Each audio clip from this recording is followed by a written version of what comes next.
আপনার লাইফে যদি কোনো ফেলিয়ারই না থাকে তাহলে সাকসেসফুল হওয়ার আসল টেস্ট বা অনুভূতি আপনি কি করে ফিল করবেন?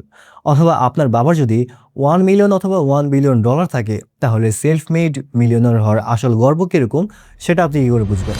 আমার শুরুর কথাগুলোর মানে এই না যে আপনি ইচ্ছাকৃতভাবে ফেল করবেন অথবা আপনার বাবার কোটি, কোটি টাকা থাকা যাবে না। এই কথাগুলো তাদের জন্য ছিল যারা কোনো কাজ শুরু করতে ভয় পায় ফেল করার ভয়ে। আবার অনেকেরই অজুহাত থাকে, আমার বাবার তো কোটি, কোটি টাকা নেই, আমার তো লাকি খারাপ।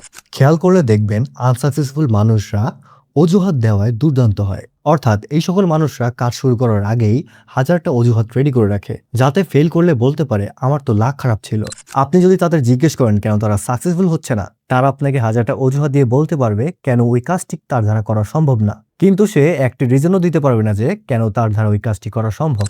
আমার হাতের এই বডিকে যদি আমি বাস্কেটে ফেলি তবে বডি হয়তো প্রথমেই বাস্কেটে ঢুকবে না, এর পসিবিলিটি 100% না। যদি আমি ভাবি বডি যদি পড়ে যায় তাহলে তো আমি ফেল করব, তবে এই ফেল করার ভয়টি আমাকে ফেল করার আগেই ফেলিয়ার বানিয়ে দিবে। একে বলা হয় লস অ্যাভারশন, অর্থাৎ আমাদের মস্তিষ্ক জেতার আনন্দের চেয়ে হারার ভয়কে দ্বিগুণ প্রায়োরিটি দেয়। অথচ দেখুন আমি যদি তখন বডিকে ছুটতাম বডি হয়তো প্রথমেই বাস্কেটে ঢুকতো না, কিন্তু যখন আমি কিছুক্ষণ ট্রাই করতাম তখন হয়তো বলটি ঠিক ওই বাস্কেটে ঢুকে যেত। আমিও যদি ভাবতাম আমার প্রথম ভিডিও হয়তো এতটা ভালো হবে না, মানুষ কি ভাববে, তাহলে আজকে হয়তো আমি এই ভিডিওটি বানাতে পারতাম না। আমার মতে আমাদের কোনো কিছুতে পারফেক্ট হওয়ার চাইতে শুরু করাটাই হচ্ছে বেশি গুরুত্বপূর্ণ।